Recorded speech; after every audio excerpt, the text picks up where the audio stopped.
do not ask them what is your length of the contract in terms of the representation. Do not ask them if it is the right time to buy or sell. Ask your agent what they're doing for your marketing. Don't ask your agent if you should move out of your house, because chances are they're going to tell you yes.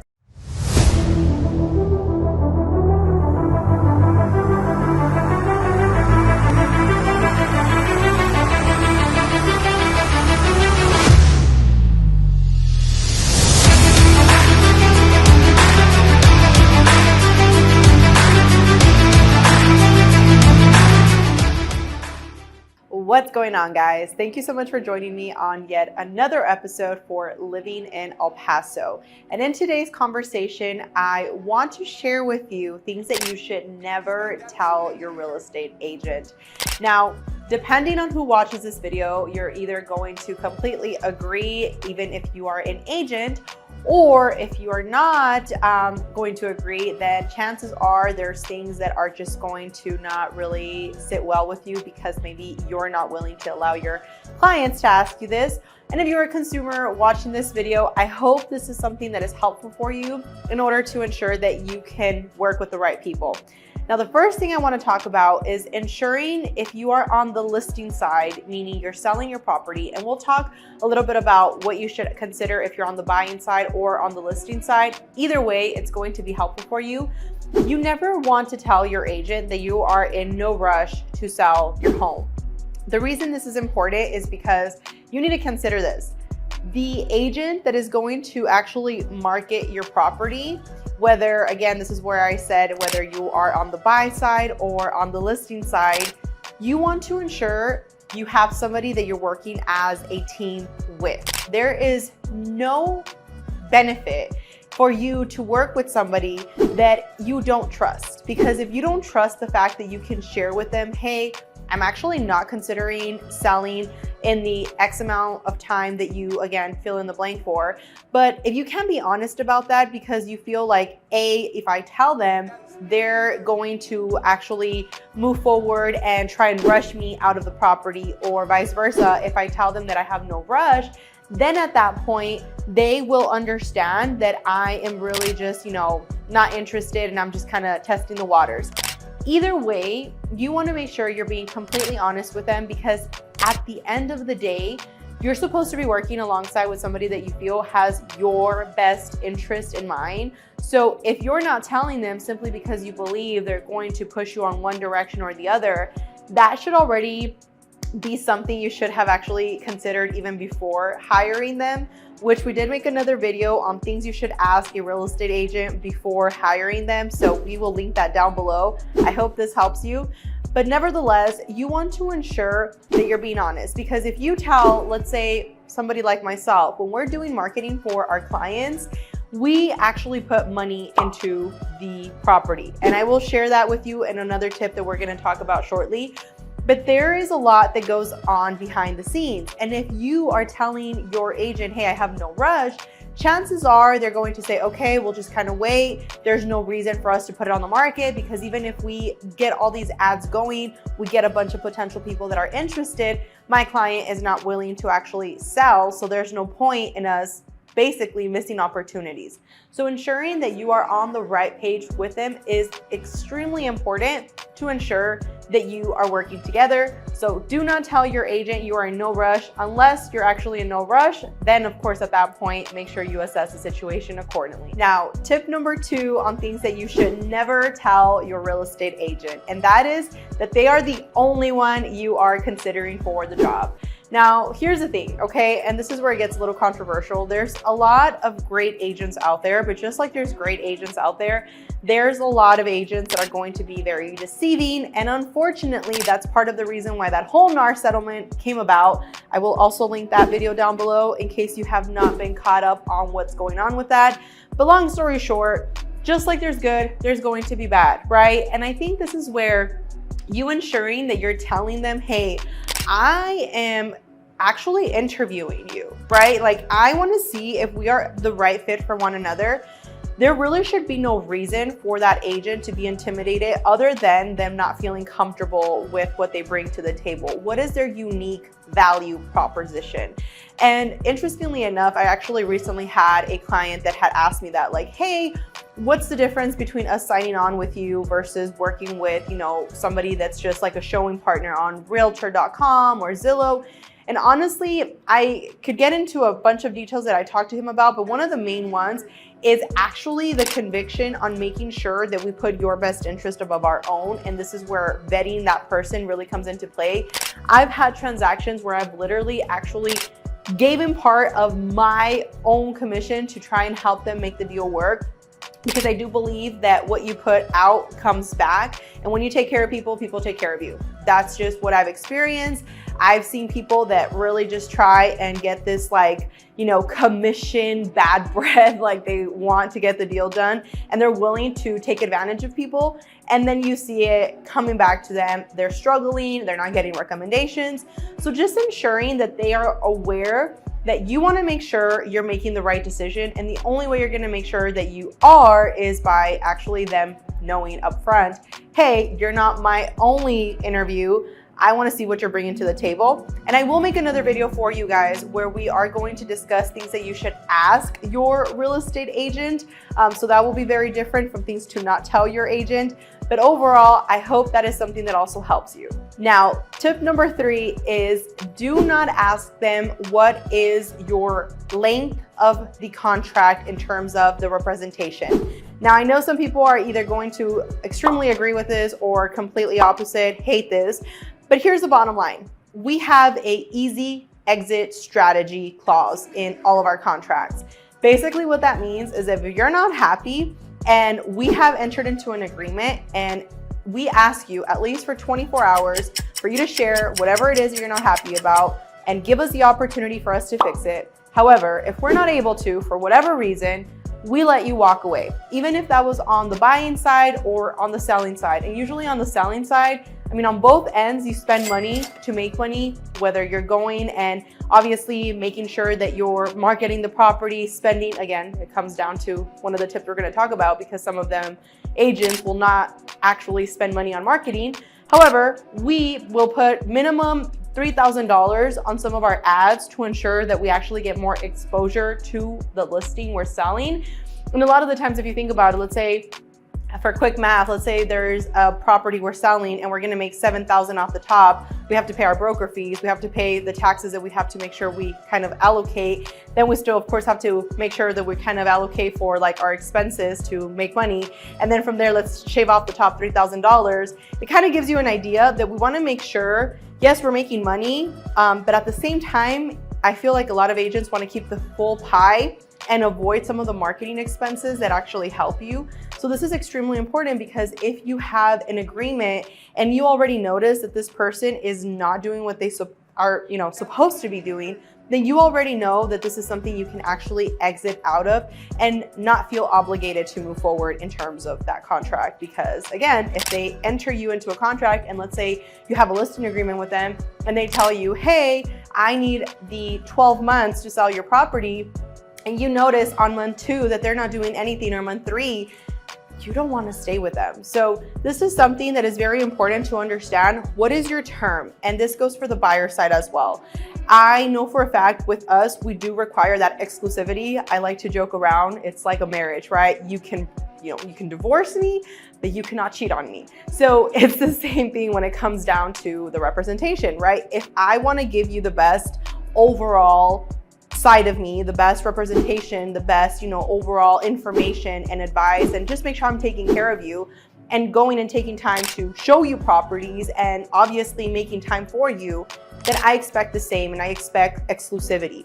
However, if we're not doing that for you and the agent you're working with is not even taking the time to show you properties and you're having to go and actually look for properties on your own, then that's not really in your best interest. And these are things that you want to consider before signing that buyer representation agreement. Now, tip number 4 is for the buying side.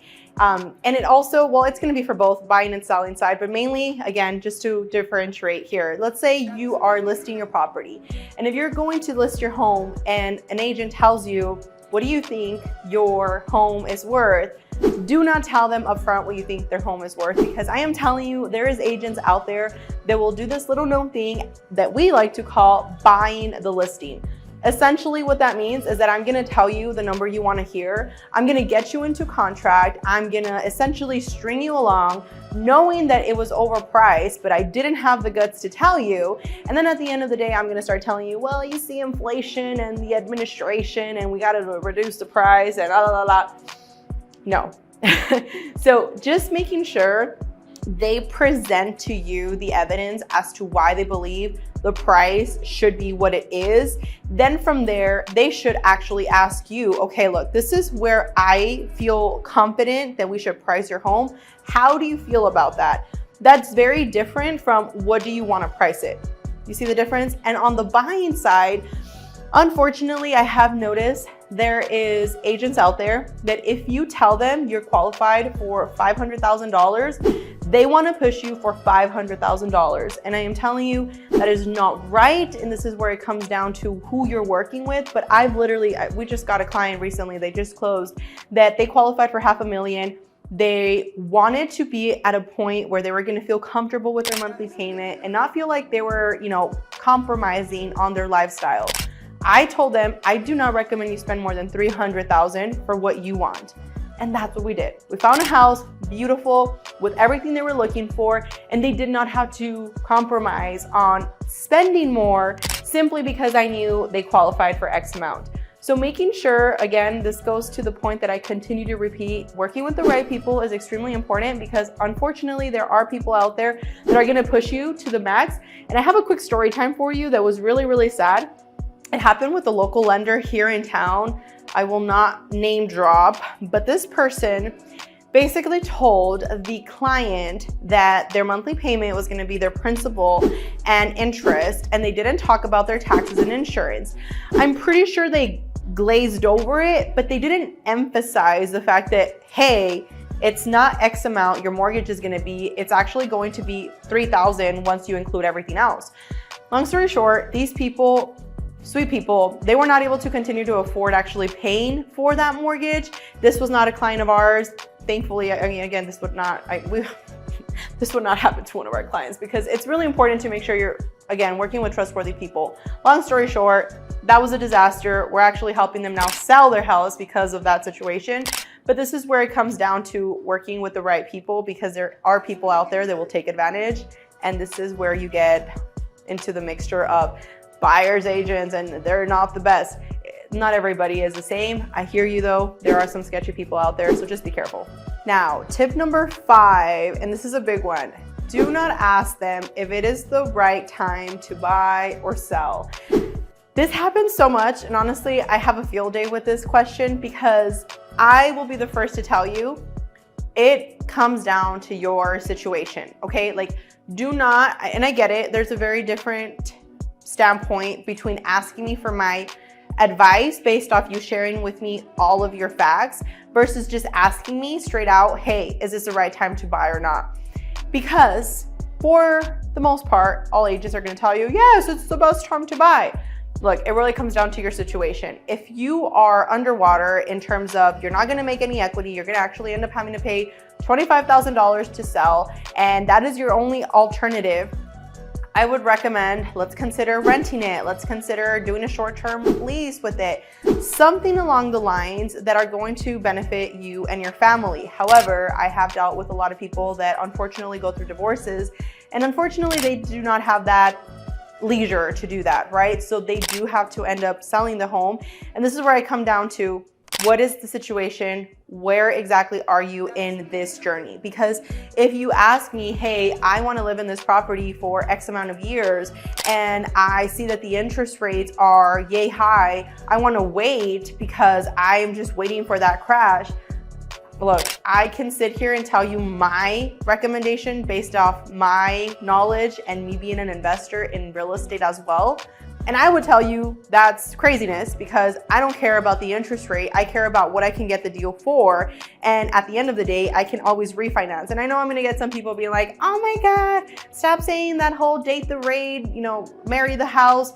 But it's the truth. And look, honestly, as you start evolving in real estate, you will realize that if you can get the deal of the house for a good price, then honestly, even if you paid, let's say, more on the interest rate, it's a lot better than getting a lower rate and then paying like $20,000, $30,000 above market value because everybody's back in the market. You following? So this is where it comes down to you. And this is where you need to walk through this with your agent to ensure that you share with them, hey, this is my situation. This is what I'm going for. What do you recommend? Because if you ask them if it's the right time, it is always going to be the right time. Now, tip number 6, and I am going to give you also something that's going to probably ruffle a few feathers there. If you're on the listing side, please ask your agent what they're doing for your marketing. And I'm gonna tell you from personal experience, I've seen so many agents, especially here, old school agents, been doing this from 40 years ago.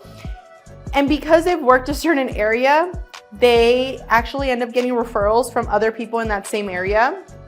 And look, I'm not trying to, if you've been watching my videos, you know I'm very positive, or at least I try to be. But long story short, times are changing. And if you're not adapting, you will be left behind. And I've seen so many agents that are old school, not wanting to do a lot of the new style marketing techniques because they know everything. And I am telling you, that is not in your best interest, because if you are a seller and you're competing with one of the listings that we have and we're doing marketing, paid marketing, videos, professional photography, professional cleaning, staging, you name it. And then you have Betty Woo over here that it's a fake name, okay? That is literally just, putting the property up and taking pictures with her phone. I'm telling you, that is gonna hurt you. And I've seen it so many times. I actually had one situation happen, beautiful home. It was over $1 million, and the clients that I had were coming from Casas Grandes, long story short, and the property was being represented by this old school agent. She was a sweetheart, honestly, but she was older. And I asked her, hey, can I make a video because I need to show it to my clients? They're not here. I need to send them the video. Also, if it's okay with you, I would like to also create a video to market it and ensure that I can possibly, if my client doesn't like it, get you another potential buyer. And she says yes. She asked her client, of course. Well, when I made the video, her seller got upset and was like, why is it that this agent that she is now representing me is making a video and taking the time to make a video, but yet you are my agent and you're not making videos for me? And honestly, it's a very valid question. So this is something that I actually laugh about a lot, because I've noticed there's so many old school agents that hate to allow other agents to make like a video marketing the property. This is craziness. And if you're an agent and you're watching this and you do this, look, I am definitely calling it out right now. I get it. You want to make sure people are qualified. But look, at the end of the day, it's free exposure for your property. That's it. And we all know that buyer's agents are going to bring a buyer to your property. Yes, I know that that's going to ruffle some feathers, because I know that when I have my listings, I still try and get you a buyer that maybe I can make sure I can bring it myself. But the bottom line is that I'm marketing it, and a lot of these buyers that are going to see it, chances are already have an agent, and then they're going to show that property to their agent, and then that agent is going to bring them to my property. So this is where it gets very muddy with a lot of people. They're like, no, I don't want to allow any agents to make a video and show the property because that is a waste of time. Honestly, I don't agree with that. And I think that if you have an agent that is not allowing other agents to market the property, it is doing you a disservice. Obviously, make sure that the person is reputable. Maybe look at their account, see if they're actually doing, social media and engagement. But give them a chance, because I'm telling you, I've gotten buyers like that have seen, just like you're watching this video right now, that have seen some of our virtual tours, and they're like, Alexa, I want to buy that house. So it comes in handy. And on the buyer side of things, again, make sure you have people that are actually willing to send you properties, because a lot of the time, just like with the marketing side on the sellers, a lot of the times the buyers are actually the ones that are having to send to their agents properties versus us making sure that we put a list together, and not just a list from the MLS. Like maybe you're looking at a very exclusive neighborhood and you want to make sure that you get into that neighborhood, but you don't have a property that is active on that neighborhood. It's our job to send letters out there to find somebody that potentially is interested in selling. I'm telling you, I've done a lot of off-market deals. I don't really like off-market deals because a lot of the times it doesn't get as much exposure. So I feel like it brings down, depending on the situation, the value, because there's not much competition versus somebody that is like exposing it like, you know, throughout the entire country. But we do a lot of off-market deals, and if you have an agent that is not willing to put in the work for you and they just want to send you to go on Zillow and go on their website and look for houses and Dios lo bendiga, I don't think that's in your best interest. So keep that in mind when you are also asking them what type of marketing they're doing for you. Now, tip number 7, if you're on the listing side primarily, don't ask your agent if you should move out of your house, because chances are they're going to tell you yes. Now, I am also going to link a video for you guys that is talking to you about how you should ensure that your listing is going to get top dollar. This is extremely important because I'm telling you, I've seen so many people just not declutter properly, not have the house have the right ambience, and then people go, and I've been people with my clients showing the house, and they will literally, the house is perfect, but because it was very cluttered, they don't like it, or because it had a weird scent, they don't like it. So this is really important, but don't ask them if you should move out unless you can afford it. If you can afford it, cool. But if you can't, then let them, know so that they can work around you, and maybe just be mindful of what they're offering you to do, because you just want to make sure you're keeping it as close as possible to what they're suggesting. Of course, if they're giving you suggestions. Oh, we do also have a free seller guide and buyer guide. If that's something you're interested in, feel free to claim it. It's completely free, but it will give you a checklist of things that you should prepare for when selling and things you should prepare for when buying.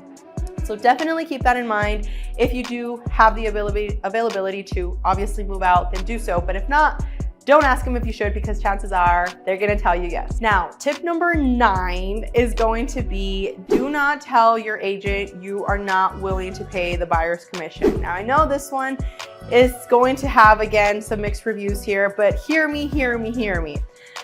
Bottom line is, like what I shared with you earlier, you're going to have people that are going to be either, again, listing agents and sharing your property and doing the most and marketing the property and getting the professional photographer and getting the professional cleaning done. All of these things are amazing. But in the end, as I shared earlier, this is their job to get as much outreach as possible, right? You need to think of the buyer's agent having done the work to work with this buyer, got them qualified, has been showing them houses, and now, because of the outreach that this listing agent did for you, the buyer's agent brings you their client, okay?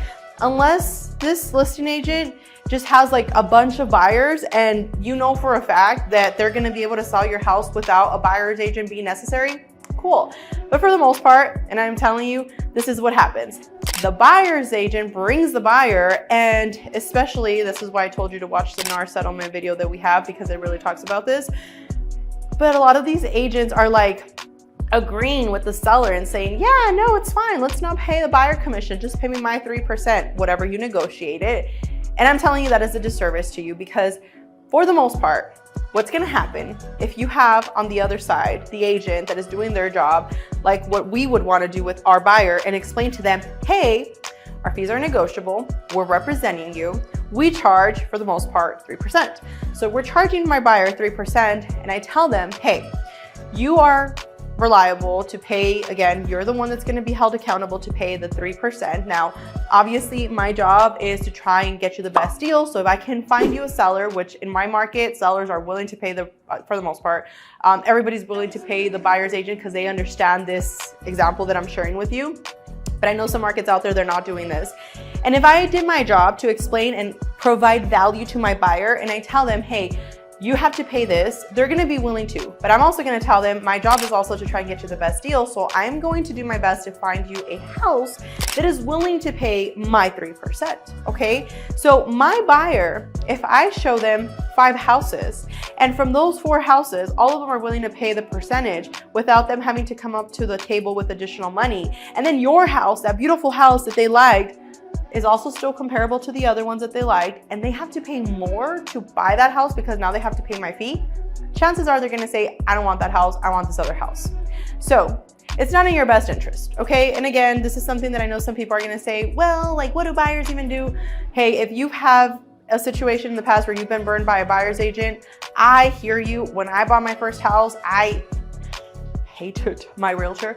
She just didn't have time for me. She didn't explain anything to me. She was overwhelmed by me. So I get it, but we're not all the same. So just keep that in mind. And the last one is going to be one that I recently saw in a video, and this agent was really going hard on talking about how she hates lockboxes. And it kind of made me laugh because I went back to the whole, like, again, old school mindset, right? Where you're like set on certain types of waves. And even back then, right, when you would tell an older school agent, hey, we're doing marketing and we're doing YouTube and we're doing ads, a lot of them would be like, what? And now that they're realizing that this is kind of the trend, we're starting to like see more people like trying to, you know, get involved in social media.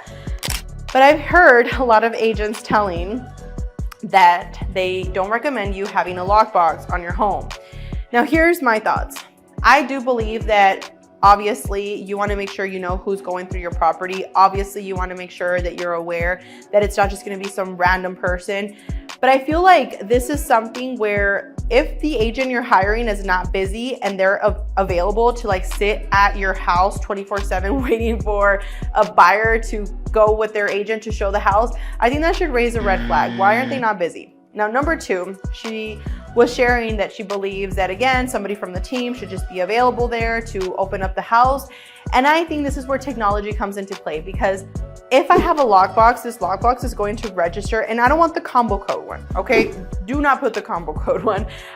This is so annoying because I see a lot of agents like put the little combo ones, the old school ones, because they don't want to pay for the Sentry ones. That's a whole other video. But put the combo, not the combo, put the Sentry lockbox ones, which is going to authenticate who it is that is going through the property. And what we like to do is we call them before, we call them after to make sure everything was good. The lights were turned off. Nobody used the toilet. We do precautionary measures to avoid this. Now, another thing is making sure your agent is vetting the people that are going to go through your house. So that doesn't mean you cannot have the lockbox, which is going to drastically increase the amount of traction you're going to get, because again, flexibility wise, it's going to be a lot more appealing to a lot of the agents, because they don't want to wait. Let's say your agent is in the West Side, as an example.